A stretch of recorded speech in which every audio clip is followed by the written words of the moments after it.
আসসালামু আলাইকুম। আমরা আজকে আসছি গুড় তৈরির কারখানা, যেখানে কুষার বা আখ দিয়ে গুড় তৈরি করা হয়। এই যে দেখতেছেন, এই যেখানে বড় একটা কড়াইয়ের মধ্যে রসটি দেওয়া হয়েছে।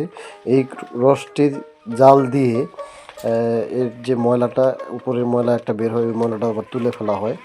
আবার জাল আগুন দিয়ে জ্বালতে জ্বালতে এটি এক সময় অল্প পরিমাণ হয়ে যায় এবং এটি সুন্দর একটি গুড় তৈরি হয়। কুষারের রস থেকে গুড় তৈরি হয়। আপনারা দেখেন, এই যে এখন গুড় দেখাবো আপনাদেরকে। এই যে গুড়টা দেখছেন, এই যে রসটা তৈরি হয়েছে ওইখান থেকে এখানে দেওয়া হয়েছে গুড়টা।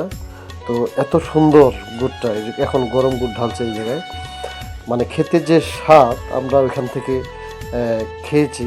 আর যে এই যে মেশিনটা দেখছেন, এটা দিয়েই কিন্তু কুষাটের রস বের করা হয়, আখের রস বের করা হয়।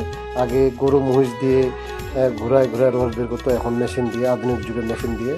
তারপরে এই চুলার মধ্যে জাল দিয়ে গুড় তৈরি করা হয়। আমরা সেই একেবারে গরম গুড় সবাই মিলে খেয়ে দেখলাম।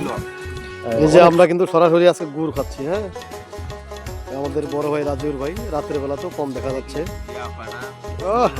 খেতে চান তাইলে আপনারা কুষারের গুড় যদি খেতে চান, তাইলে আপনাকে আসতে হবে নারগুনে।